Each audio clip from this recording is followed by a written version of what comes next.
సంవత్సరాల తరబడి ఎన్ని మందులు వాడినా మీ మోకాల నొప్పులు తగ్గట్లేదా? ప్రాణ పెయిన్ క్లినిక్ లో అత్యాధునిక చికిత్స. చావు కూడా పెళ్లి లాంటిది అంటారు పెద్దలు. చివరి మజిలీకి సంబరంగా పంపించాలని బంధువులంతా ఊరేగింపుగా అంతిమయాత్ర చేపడుతుంటారు. కుటుంబ సభ్యుల రోదనలతో ఆ ప్రాంతమంతా విషాదంగా ఉన్నా డప్పు చప్పుళ్లతో బాణాసంచా కాల్చుతూ అందరూ అంతిమ సంస్కారాలు ఘనంగా పూర్తి చేస్తుంటారు.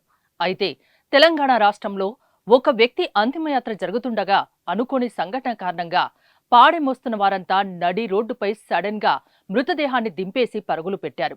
ఎందుకో ఏంటో ఇప్పుడు తెలుసుకుందాం.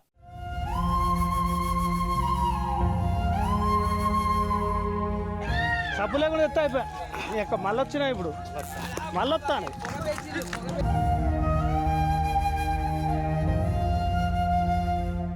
మహబూబాబాద్ జిల్లా కొత్తగూడెం మండలం ఎంచగూడ గ్రామానికి చెందిన రుద్రారపు వీరస్వామి 70 సంవత్సరాలు మంగళవారం అనారోగ్యంతో మృతి చెందాడు.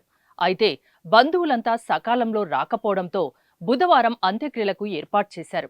అంతిమయాత్ర సందర్భంగా పెద్ద ఎత్తున బాణాసంచా సిద్ధం చేశారు. డప్పు వాయిద్యాలతో బంధువులు పాడెమోస్తూ శ్మశాన వాటికకు బయలుదేరారు. అయితే మార్గమధ్యంలో రోడ్డుకు ఇరువైపున చెట్లకు తేనె తుట్టెలు ఉన్న విషయాన్ని ఎవరూ గమనించలేదు. బాణాసంచా శబ్దానికి అందులో నుంచి వచ్చే పొగ వల్ల తేనెటీగలు తుట్టె నుంచి లేచి బంధువులపై దాడి చేశాయి. దీంతో పాడె చుట్టూ ఉన్న వారంతా పరుగులు పెట్టారు. పాడె మోస్తున్న వారిని కూడా తేనెటీగలు కుట్టుతుండడంతో వారు కూడా మోస్తున్న పాడెను పక్కన పడేసి పరుగులు పెట్టారు.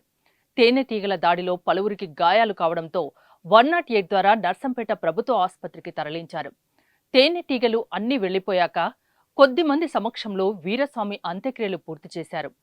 ఏది ఏమైనా ఎంత పని చేశాయి తేనెటీగలు అనుకుంటున్నారు గ్రామస్తులు.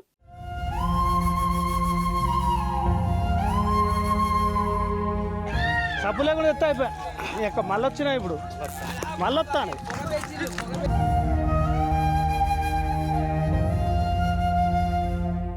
సుమన్ టీవీలో మీ పర్సనల్ అండ్ బిజినెస్ ప్రమోషన్స్ కోసం కింది నెంబర్కి కాంటాక్ట్ చేయండి.